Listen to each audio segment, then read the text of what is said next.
Al-muflisu min ummati, orang yang bangkrut di akhirat dari kalangan yang mengaku umatku itu. Nabi tidak mengatakan umatnya Musa, umatnya Isa, tapi ada yang mengatakan umatnya Nabi Muhammad.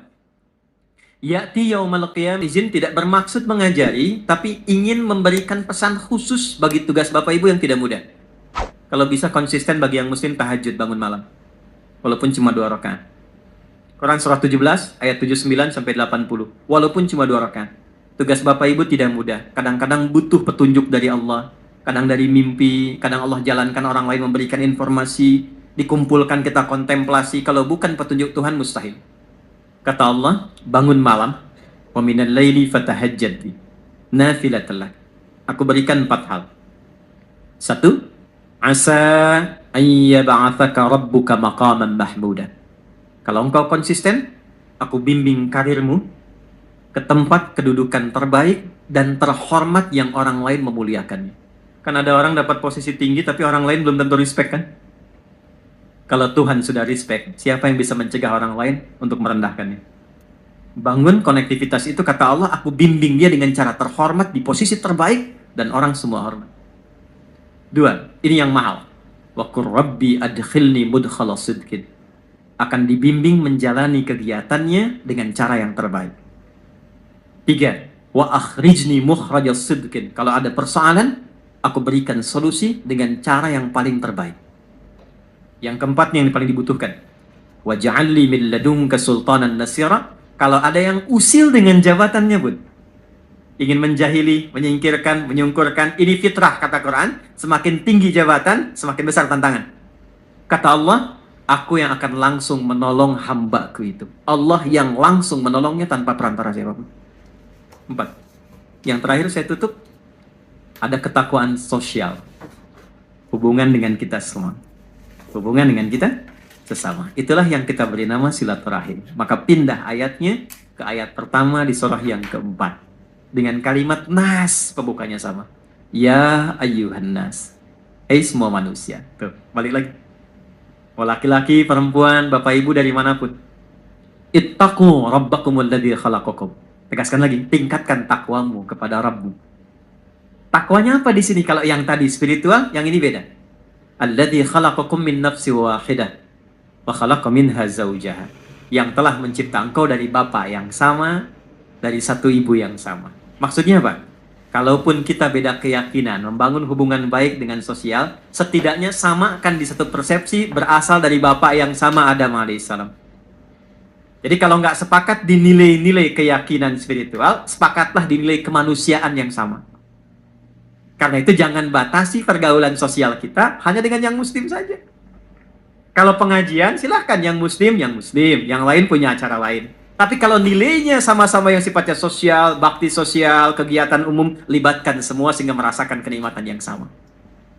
Minimal kita sepakat dari satu bapak yang sama. Janganlah, dia kafir, nggak boleh. Ya? Dia nggak sama keyakinannya, nggak boleh. Tempatkan dalam satu hal yang sama. Bukankah Quran begitu bijak? Ya? Bukankah Quran begitu indah? Ketika menempatkan pada nilai spiritual, eksklusif. Ketika nilai-nilai itu sosial, bukan. Wabatha minhuma rijalan katsiran wa nisaa. Setelah itu lahirlah keturunan-keturunan menyebar, lelaki perempuan. Dalam pergaulan itu boleh jadi ada khilaf yang membuat pergaulan dan hubungan menjadi kusut. Maka turunlah kelengkapan ayatnya. Wattaqullah, hei yang muslim, bertakwalah kepada Allah. Jangan sampai di dunia rajin sholat tapi punya masalah dengan teman-temanmu sehingga engkau sulit untuk dihisab di hari kiamat. Hadis Muslim, riwayat sahabat Abu Hurairah. Maaf, ada orang yang disebut Nabi bangkrut di hari kiamat. Izin, ini masih ada waktu? Masih. Sampai jam berapa kita? Oh, silahkan sampai jam 12. Saya 11:04 pulang. Saya mau ke Banten. Ya, izin sebentar, maaf. Jadi ada, sedang begini, Nabi sedang duduk-duduk nih dengan sahabat. Beliau tanya, atadruna al-muflis, tahu nggak kalian orang yang bangkrut? Satu sahabat jawab, al-muflisu fina ma la dirham lahu wa la mata'. Ya Rasulullah, orang bangkrut menurut kami, orang yang sudah tidak punya aset sedikit pun, tidak punya uang 1 sen pun. Teori ekonominya pas, benar secara ekonomi. Perhatikan jawaban Nabi. Maaf, yang mengaku umat Nabi Muhammad, tolong highlight ini. Al-muflisu min ummati, orang yang bangkrut di akhirat dari kalangan yang mengaku umatku itu. Nabi tidak mengatakan umatnya Musa, umatnya Isa, tapi ada yang mengatakan umatnya Nabi Muhammad. Ya'ti yaumal qiyamati bi salatin. Dia datang di hari kiamat dengan pahala rajin sholat. Jadi sholatnya rajin. Tahajud, dia sholat sunnah duha dan sebagainya. Wasyamin, rajin puasa sunnah. Hati Pak Adeng nih, sedang puasa sunnah nih. Rajin puasa, bukan Ramadan saja, puasa sunnah, puasa. Senin, Kamis, Ayyamul Bid, puasa Syawal. Wa zakatin, gak telat zakat.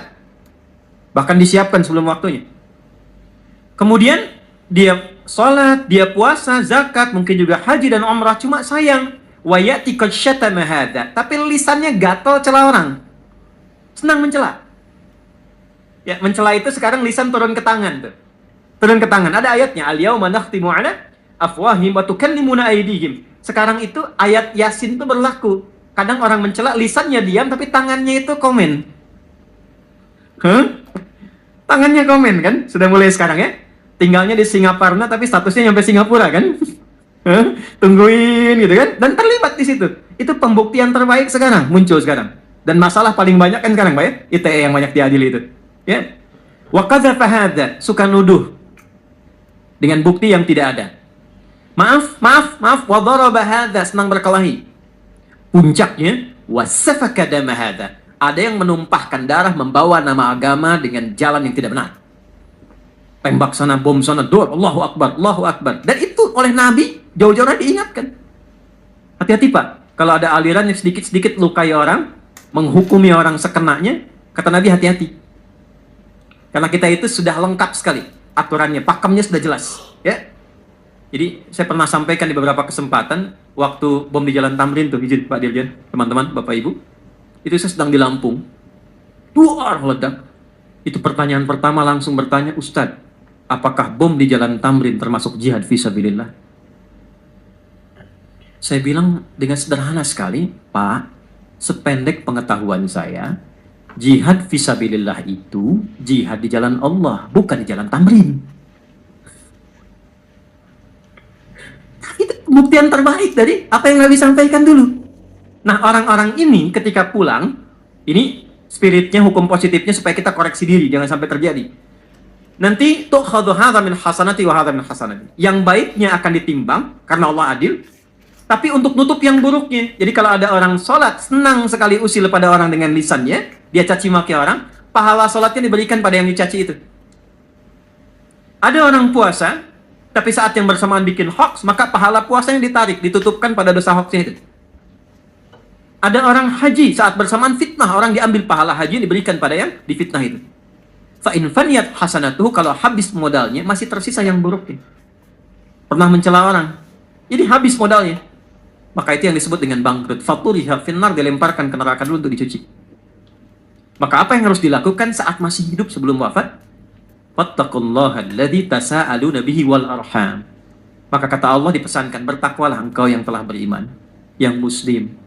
Jangan sampai pulang punya persoalan. Kumpul dengan teman-temanmu, lihat keluargamu, anak istrimu, tetanggamu, teman-temanmu di kantor, dalam pekerjaan, maka bangun silaturahim ini. Dan ketika membangun silaturahim itu, ayatnya tidak menggunakan amanu, tapi nas.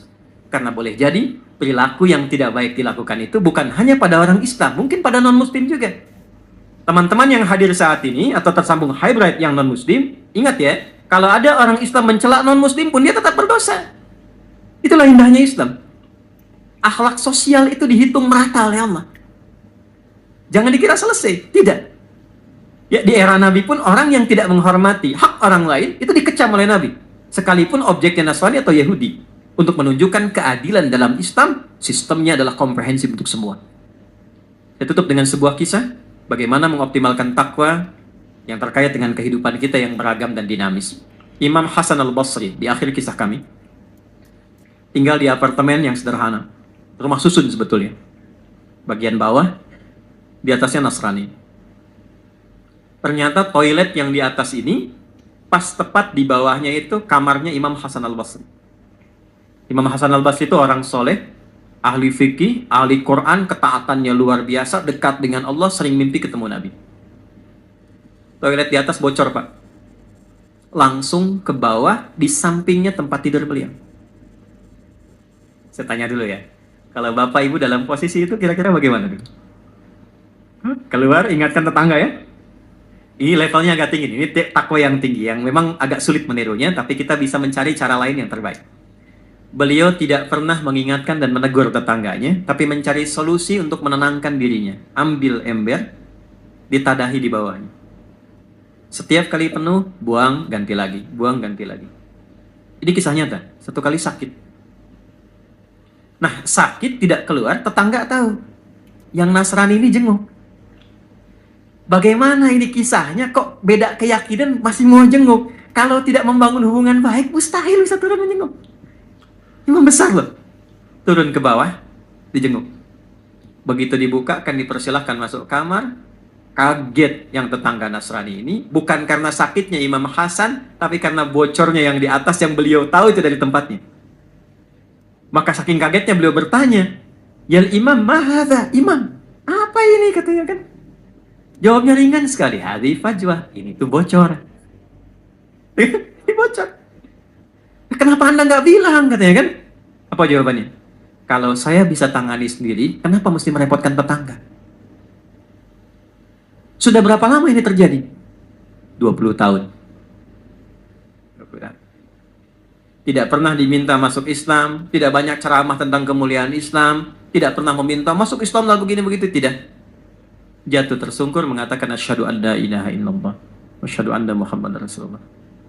Intinya bukan pada seseorang mesti berislam atau tidak berislam, karena Allah pun melarang seseorang memaksa. Orang yang maksa orang lain masuk Islam itu dihukumi dosa. La ikraha fid din. Tapi orang Islam diminta menampilkan akhlak terbaik sehingga siapapun mengenal inilah real muslim itu seperti ini. Jadi saya mohon, Anda adalah hakim yang muslim, yang muslimah, tunjukkan bahwa Anda seorang muslim. Muslim tidak korupsi, muslim tidak menipu, muslim tidak berdusta, muslim disiplin, muslim sabar, dan muslim berperilaku baik kepada sesamanya. Jaga itu, karena kehormatan itu yang akan kita bawa di hadapan Allah.